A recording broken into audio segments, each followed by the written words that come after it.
I never imagined I would be sharing this story, but I cannot keep it to myself any longer. Bad bosses are nothing new, but mine took things to an entirely different level.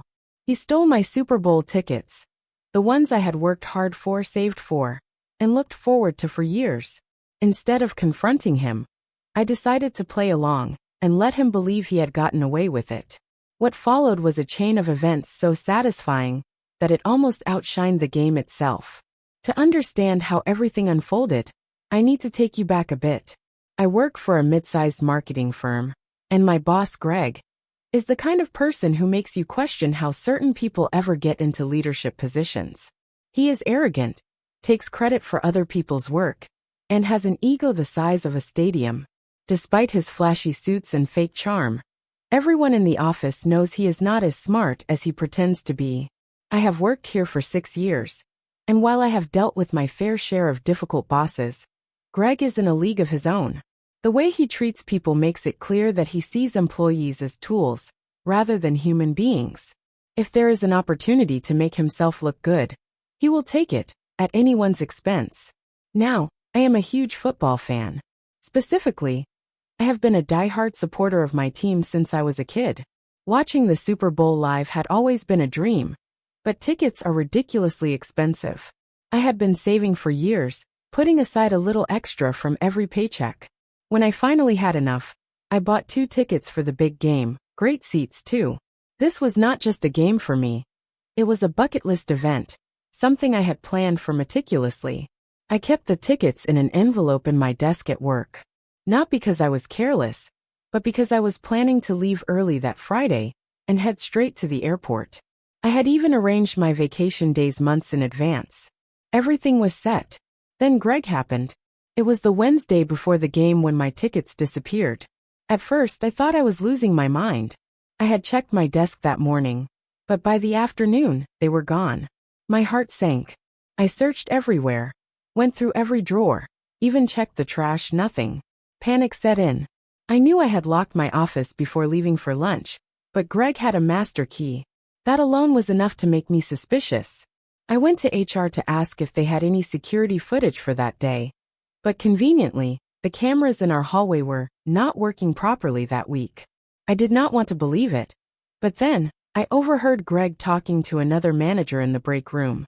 He was bragging about how he was going to the Super Bowl last minute, and how it was all pure luck. The worst part, he even mentioned my team by name, and how he was excited to see them play. That was when it clicked. Greg had my tickets. I wanted to march in there and confront him on the spot, but something held me back. I knew Greg well enough to know that he would deny everything. And without proof, I would just look like a desperate employee making baseless accusations. So instead of blowing up, I took a deep breath and decided to play dumb. If Greg thought he had won, I wanted him to believe that for just a little longer. Because if there was one thing I knew for sure, it was that karma has a funny way of working things out. I spent that night lying awake, replaying the situation over and over in my head. Greg had stolen my tickets I had worked for, planned for, and dreamed about for years. The rage I felt was unlike anything I had ever experienced. But I knew one thing. If I let my emotions take over, I would lose. Greg was not just a thief, he was arrogant. The kind of man who thought he was untouchable. That gave me an advantage. If he believed I was clueless, he would let his guard down. And when he did, I would be ready. The next morning, I walked into the office like nothing had happened. It took every ounce of self-control to act normal. I even greeted Greg as usual. He gave me his fake smile, but I could tell he was enjoying this. He thought he had gotten away with it. Then, just before lunch, I set my plan in motion. "Hey Greg," I said, stopping by his office door. "Crazy question, but have you seen an envelope lying around? I had something important in my desk, and now I cannot find it." For a split second, I saw it. The flicker of panic in his eyes. But he recovered quickly, leaning back in his chair with a smirk. "An envelope? What was in it?" he asked, pretending to be curious. "Just some documents," I lied smoothly. "Nothing major, but I really need them." Greg shrugged. "No idea, man. Maybe the cleaning crew tossed it." "Oh, maybe," I said, sighing like I was accepting the loss. Guess I will have to make some calls and see if I can replace them. That was the moment Greg made his mistake.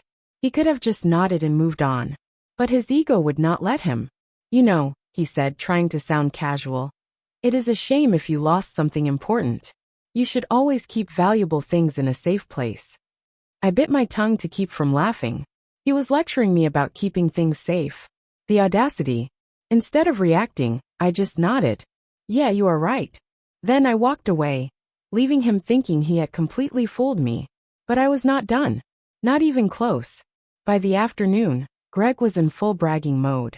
He made sure everyone in the office knew that he was going to the Super Bowl. He told some ridiculous story about how a friend had offered him last-minute tickets. I played along, acting surprised and impressed. You are so lucky, I said. Those tickets must have cost a fortune. Oh yeah, Greg said, puffing out his chest. But when you have the right connections, things just fall into place. I wanted to roll my eyes so hard they got stuck. But instead I smiled. Well, have fun. That is a once-in-a-lifetime experience. Greg grinned, soaking in the attention. He had no idea that his once-in-a-lifetime experience was about to turn into a nightmare. Because while Greg was busy showing off, I was making moves of my own. The first thing I did was call the ticketing service. Since I had purchased the tickets directly from an official vendor, they were registered under my name. That meant I had options. After verifying my identity, I calmly explained that my tickets had been stolen. The customer service rep was incredibly helpful. Within minutes, my original tickets were voided, and new ones were issued digitally. I could now access them on my phone. Greg still had the physical copies, but they were useless now. But I was not done yet. Next, I made another call, this time to stadium security. I explained the situation and gave them my ticket details. I told them that if someone tried to enter with the voided tickets, they were stolen. They assured me that anyone using them would be stopped immediately. By the time I hung up, I was grinning so hard my face hurt. Greg had no idea that he was walking straight into a disaster. The next day, Greg strutted around the office like he was the king of the world. He even had the nerve to complain about how expensive flights were. Man, these last-minute trips cost a fortune, he sighed dramatically. But hey, for the Super Bowl? Worth it. I had to bite the inside of my cheek to keep from laughing. By Friday afternoon, Greg left early, bragging to everyone on his way out. See you all Monday. I will tell you all about the game. I just smiled and waved, because I already knew exactly how his weekend was going to go. I spent the weekend relaxing, knowing that Greg was in for the shock of his life. I had the real tickets on my phone. My flight was booked, and everything was set. The best part? I did not have to do anything else. Greg was about to destroy himself without even realizing it. Saturday evening, I boarded my flight and headed to the Stadium City. I was practically buzzing with excitement, not just for the game, but for what was about to unfold. I kept checking my phone, waiting for the moment Greg would hit the brick wall I had built for him. And then it happened. I was grabbing dinner near the stadium when my phone buzzed. It was a message from a coworker. Dude, Greg is losing it. You will not believe this. I grinned and immediately called them. Tell me everything, I said, barely able to contain my excitement. Okay, so Greg got to the stadium, right? He strutted up to the gate like he owned the place, handed the guy his tickets, and boom. They flagged them as stolen. Security pulled him aside, and man, it was a mess. He started yelling, saying there had to be a mistake. And then, get this, he actually name-dropped himself like he was someone important. I burst out laughing. Of course, Greg would try to talk his way out of it. But security was not having it, my coworker continued. They told him the tickets had been reported as stolen, and they needed to check his ID. He kept insisting they were his, saying he got them from a friend. But when they asked for details, he could not explain anything. Then, they asked for proof of purchase, and obviously he did not have it. Please tell me they kicked him out, I said, barely holding back my laughter. Oh, it gets better, my coworker said. They did not just kick him out. They escorted him out. Security walked him all the way out of the stadium entrance, in front of hundreds of people. The guy was furious. He called someone, I am guessing his wife or a friend, screaming about how this was impossible, and how he was scammed. I almost felt bad for him. Almost. Instead, I walked into my hotel room, pulled up my digital tickets and smiled. Because while Greg was fuming outside the stadium, I was inside, getting ready to watch the game from my rightful seat. I could only imagine the look on his face when he realized he had been completely outplayed. And the best part? This was only the beginning of his downfall. As I settled into my seat, I took a deep breath and soaked in the atmosphere. The stadium was electric, fans cheering, the pregame hype building, the air buzzing with excitement. This was the moment I had been waiting for. The game I had dreamed about for years. And to top it all off, Greg was nowhere near the stadium. I imagined him pacing outside, probably trying to call someone to fix a situation that could not be fixed. It was poetic justice, but Greg's bad night was far from over. I later found out that after being kicked out, he went to a nearby bar to watch the game, still fuming. He must have been embarrassed. He had bragged so much at work, and now he could not even get inside. To make matters worse, he had spent a fortune on last-minute flights and hotels. And for what? A ticket he could never use. But the real fallout came on Monday. I walked into work that morning refreshed and energized, still buzzing from the experience. I was careful not to mention anything at first. I wanted to see how Greg would handle it. He stormed in late, looking exhausted. Dark circles under his eyes, his usual cocky smirk gone. The man looked defeated. Our co-workers, who had heard rumors about what happened, started asking him questions. "So Greg, how was the game?" One of them asked, barely containing their smirk. Greg tensed. "It was fine," he muttered. "Oh, who won?" Another person asked. Now any actual football fan would have immediately answered. But Greg, he hesitated for a second, just enough to make it obvious that he had no idea. I bit the inside of my cheek to keep from laughing. He knew he was caught. If he admitted he had been scammed or turned away at the gate, he would look like a fool. But if he pretended he had been inside, someone would eventually expose him. Either way, he had lost. Finally, he muttered something about bad seats and walked into his office. But that was not the end of it. That afternoon, Greg got called into a meeting with HR. Turns out, someone had anonymously reported him for workplace theft. Okay, fine, it was me. I had submitted a formal complaint, explaining that I had reason to believe Greg had stolen my Super Bowl tickets. I did not say it outright, but I carefully worded it in a way that raised red flags. HR had already been keeping an eye on Greg, due to previous employee complaints, so this pushed them over the edge. They launched an internal investigation. Greg tried to deny everything, but the timing was too perfect. He had suddenly gotten Super Bowl tickets the exact day mine had disappeared. He had no proof of purchase, no receipts, nothing.